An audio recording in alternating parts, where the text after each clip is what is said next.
ಈಗ ವಿದ್ಯಾರ್ಥಿಗಳೇ, ಎಷ್ಟು ವರ್ಷಗಳ ವಿಡಿಯೋ ನಂಬರ್ 14 ಪ್ರಶ್ನೆ ನಂಬರ್ 54, ಎಷ್ಟು ವರ್ಷಗಳಲ್ಲಿ ರೂಪಾಯಿ 12,100ರ ಮೊತ್ತವು ವಾರ್ಷಿಕ 5% ಸರಳ ಬಡ್ಡಿಯ ದರದಲ್ಲಿ ರೂಪಾಯಿ 1,800ಗಳಾಗಿರುತ್ತದೆ ಅಂತಂದಾಗ ಇದನ್ನ ಲೆಕ್ಕ ನಾವು ಹೆಂಗ್ ಮಾಡಬೇಕು, ನೀವು ಹೆಂಗ್ ಹಚ್ಕೋಬೇಕು ಅನ್ನೋದು ನಾನು ನಿಮಗೆ ಇದು ಮತ್ತಿದು. ಯಾಕಂದ್ರೆ ಅಸಲಕ್ಕಿಂತಲೂ ದೊಡ್ಡದಿತ್ತಂದ್ರೆ ಇದಕ್ಕೆ ಮತ್ತಂತ ತಿಳ್ಕೊಬೇಕು.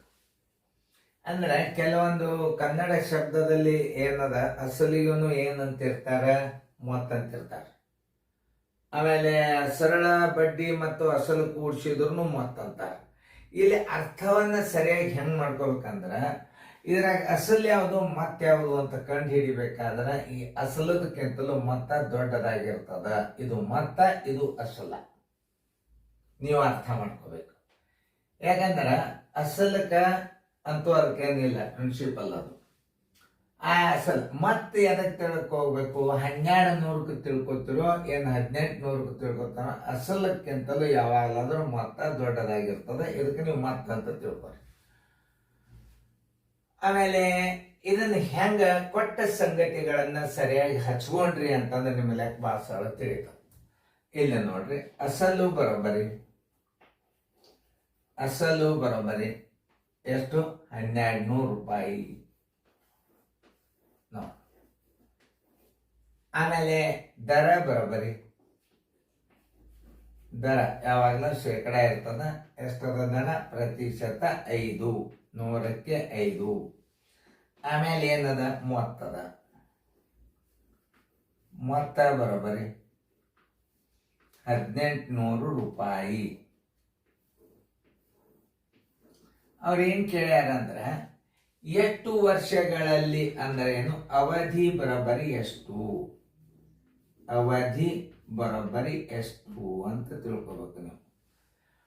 ಈಗ ಅವಧಿ ಸೂತ್ರ ಏನದಪ್ಪ ಅಂತಂದ್ರ ನೀವು ಅದನ್ನ ಲಕ್ಷ್ಯ ಕೊಟ್ಟು ನೀವು ನೋಡ್ರಿ. ಮೊದಲ ಮೊತ್ತದಲ್ಲಿ ಅಸಲನ್ನ ಕಳೆದ್ರೆ ಏನ್ ಬರ್ತದ? ಬಡ್ಡಿ ಬರ್ತದ. ಬಡ್ಡಿ ಇದ್ದ ಬಡ್ಡಿ ನೀವು ತೆಗೆದಾಗೆ ಅವಧಿ ಬರ್ತದ. ನೋಡಿ, ಮೊದಲು ನೀವು ಏನ್ ತಕೋಬೇಕು? ಬಡ್ಡಿ ತಕೋ. ಬಡ್ಡಿ ಅಂದ್ರು ಒಂದೇ, ಸರಳ ಬಡ್ಡಿ ಅಂದ್ರು ಒಂದೇ. ಬಡ್ಡಿ ಬರೋಬ್ಬರಿ ಮೊತ್ತ ಮೈನಸ್ ಅಸಲು, ಮೊತ್ತ ಮೈನಸ್ ಅಸಲು. ಮತ್ತೆ ಎಷ್ಟದ? 1,800 ಅದ. ಅಸಲ್ ಎಷ್ಟದ? 1,200 ಅದ. ಆಮೇಲೆ ಬಡ್ಡಿ ಎಷ್ಟಾಯ್ತು? 600 ರೂಪಾಯಿ ಬಡ್ಡಿ ಆಯ್ತು. 600 ರೂಪಾಯಿ ಬಡ್ಡಿ ಆಯ್ತು ಅಂದ್ರ ನೀವು ಈಗ ಅವಧಿ ಬರೋಬ್ಬರಿ ಸೂತ್ರ ಏನು?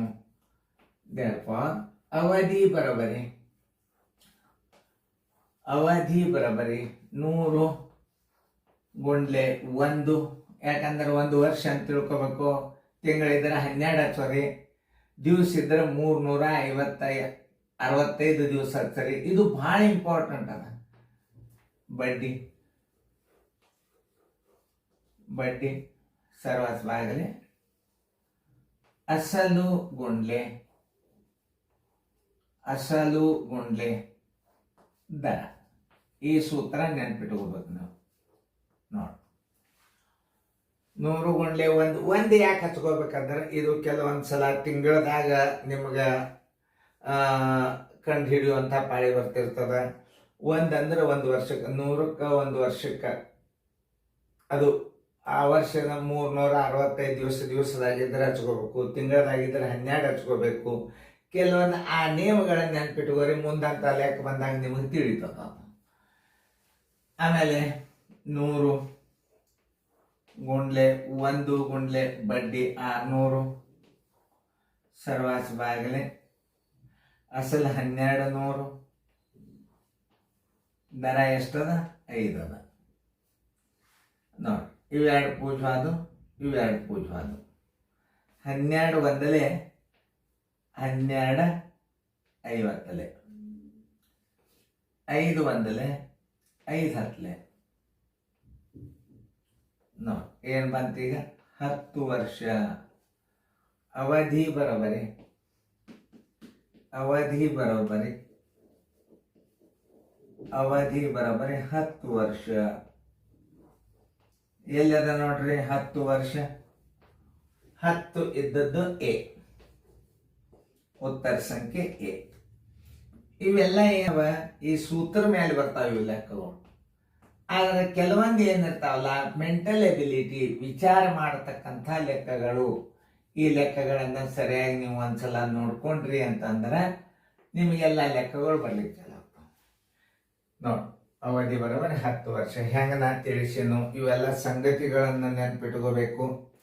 ನೋಡಿ, ಯಾವುದೇ ಒಂದು ಅಸಲು ಕೊಟ್ಟಾನ, ದರ ಕೊಟ್ಟಾನ, ಮೊತ್ತ ಕೊಟ್ಟಾನ. ನಿಮಗೆ ಬಡ್ಡಿ ಅವಧಿ ಕಂಡುಹಿಡಿಬೇಕಾದ್ರೆ ಬಡ್ಡಿ ಬೇಕು. ಬಡ್ಡಿ ಬರೋಬ್ಬರಿ ಮೊತ್ತ ಮೈನಸ್ ಅಸಲು 1800 ಮೈನಸ್ 1200 ಬರೋಬ್ಬರಿ 600. ಅವಧಿ ಬರೋಬ್ಬರಿ 100 ಗುಂಡ್ಲೆ 1 ಗುಂಡ್ಲೆ ಬಡ್ಡಿ ಸರ್ವಾಸ್ವಾಲೆ ಅಸಲು ಗುಂಡ್ಲೆ ದರ. 100 ಗುಂಡ್ಲೆ 1 600. ನೀವು ಕನಿಷ್ಠ ರೂಪಕ್ಕೆ ಛೇದೊಳ ತೆಗೆದಾಗ 10. ಅವಧಿ ಬರೋಬ್ಬರಿ 10 ವರ್ಷಗಳು. 10 ವರ್ಷಗಳು ಉತ್ತರ ಸಂಖ್ಯೆ ಎ.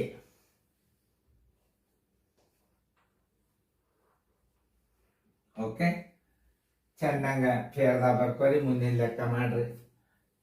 ಈಗ 9ನೇ ಪೇಪರ್ ಮುಗಿಲಿಕ್ಕೆ ಬಂತು.